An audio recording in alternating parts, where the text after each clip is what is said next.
अल्लाह का करम ये है कि जब लोग दुनिया का गुजारा करे थे कि मस्जिद टूट गई, नहीं बनती मस्जिद को बोले थे, मगर हम बोले कि बराबर मस्जिद बनेगी। केसीआर साहब बोले कि बराबर मस्जिद जाती, बराबर वहीं पर मस्जिद बनेगी।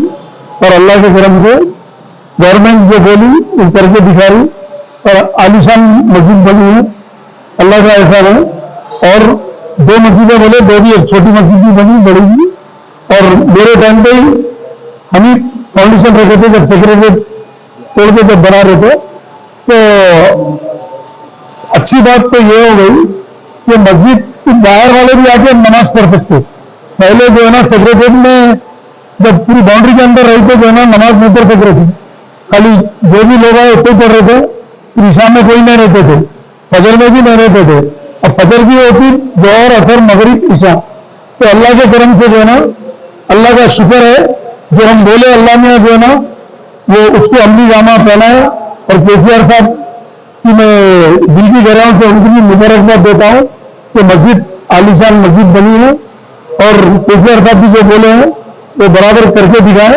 और यहाँ का मेंटेनेंस भी इंशाअल्लाह ताला, क्योंकि हम भी यहीं रहते हैं तो हम भी मेंटेनेंस पे भी नजर रखेंगे, अच्छे से अच्छा मेंटेनेंस रहेगा और मुसल्लियों को कोई तकलीफ नहीं रहेगी। बिला झिझक आके नमाज पढ़ सकते हैं, यहाँ पर कोई किस्म की कोई तकलीफ नहीं। गवर्नमेंट से भी मेंटेनेंस रहेगा इसका। और अल्लाह चाहे तो हम लोग भी इसको देखेंगे। और केसीआर साहब की सदारत में कल इनाग्रेशन है मस्जिद का और पूरे मौलाना लोग भी रहेंगे, जो भी लोग आएंगे यहाँ पर मुसल्ली लोग। और जुम्मे का खुतबा भी होगा, नमाज भी होंगी यहाँ पर। और उससे पहले जो है ना केसीआर साहब भी आगे जाएंगे यहाँ पर मस्जिद को इनाग्रेशन होगा।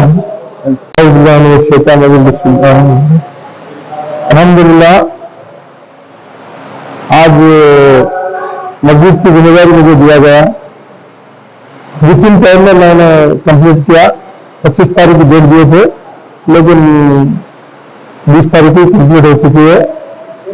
लेकिन सेक्रेटरी जब बन रहा था तो सेक्रेटरी हमको मालूम था कि जरूर बनेगी, शायद होगी, लेकिन इसका ड्राइंग और इसका जो प्लान फाइनल नहीं हुआ था। तो अभी जनाब एमएलए अकबरुद्दीन अवैसी साहब ने इसका प्लान दिया गया और सीएम साहब ने अप्रूव किया गया। तो इसको लेट हुआ, लेकिन मेरे को एक काम सौंप के 6 महीने हुआ। मैं 6 महीने में मैं अपनी जिम्मेदारी से निभाकर इस काम को पाए तकमील किया है। अल्हम्दुलिल्लाह मैं फख्र महसूस करता हूँ कि आज मैं इस मस्जिद कंप्लीट हो चुकी है। और शायद कल इंशाअल्लाह 1 बजे सीएम साहब का यहाँ पे इसके अमल में आएगा और उसके साथ साथ जुमा की नमाज 1:30 बजे होगी। और ये इसमें जो स्पेशली एक चीज़ है कि एलोरा कारपेट वालों ने इसमें उनके पास मौजूद थे तो डिपार्टमेंट ने पसंद किया है कि तुर्की टाइप का होना। तो यहाँ पे एलोरा कारपेट वालों ने इसको यहाँ रखा, उनका कारपेट यहाँ पे मैं लिया हूँ तुर्की का। और ये झूमर्स है और इसका स्पेशली जो डूम है बहुत बड़ा डूम है, उसका नीचे से लेकर करके 60 फीट हाइट है। तो डूम का actually 30 feet by 20 feet Doom है। तो जो बिल्डिंग है जैसे नियर अबाउट 55 फीट है। और इसका जो अहाता है 50 का है। इंशाअल्लाह 200 अपनी उस नमाज अच्छी तरह से पढ़ेंगे।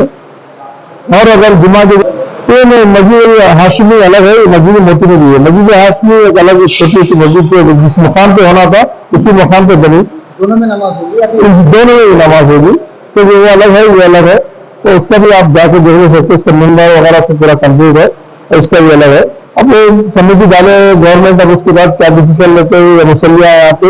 और सबसे अच्छी बात ये है कि सेक्रेटरीट के अंदर रहने से 2 टाइम 3 टाइम की नमाज होती थी, लेकिन अल्हम्दुलिल्लाह अब ये 5 वक्त की नमाज होगी, क़यामत ये मस्जिद रहेगी और यहाँ पे 5 वक्त की नमाज होगी। और जैसे यहाँ पे अच्छी तरीके से वज़ू खाना बनाया गया और ज्यादा लोग आएंगे तो बाहर से 2000-3000 आदमी भी नमाज पढ़ ले सकते हैं, उसका भी इंतजाम किया गया।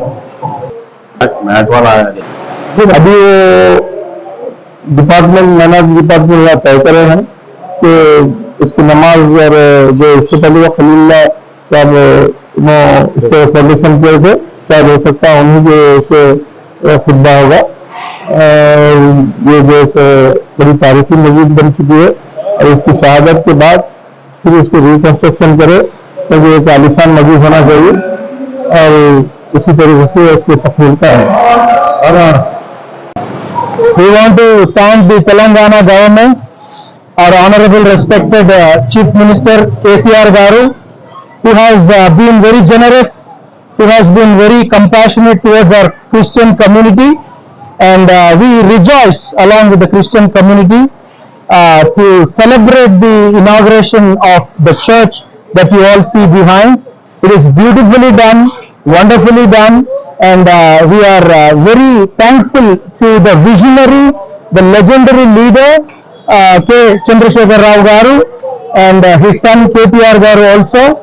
And we thank you for loving our community and taking care of the community along with different departments that will help Christian community. KCR Garu has thought about us, and he is trying to help the Christian community grow and become strong and be an independent body where they can defend their own faith and protect themselves and help a lot of people. There are so many other projects and proposals that he has introduced for the poor of this Telangana state, for different communities, different castes, different creeds, and we are so grateful. We bless the Chief Minister Garu for all his endeavors, and we pray that God will bless him and elevate him to a higher position, because he has a heart for this country. Today the country is being divided with so many reasons, but KCR Garu has one agenda, one motive, that is a secular country and secular beliefs, and we are thankful for a leader like that. Our Bible talks about in Romans chapter 13, pray for the leaders, pray for the country administration and bureaucrats and everybody. So we as a Christian community, on behalf of the community, I want to extend our prayer support, our blessings upon the Chief Minister and the cabinet and every member of this Telangana state. We thank you, and KCR Garu, church that you see behind is more than 1700 seating capacity, and it's very beautifully done, very magnificent, and it will help all communities. As Christians have different denominations, this will give for every denomination a satisfaction of meditation, satisfaction of sitting in the presence of God, very beautifully, very calm and quiet atmosphere here. And we are looking forward for the inauguration tomorrow.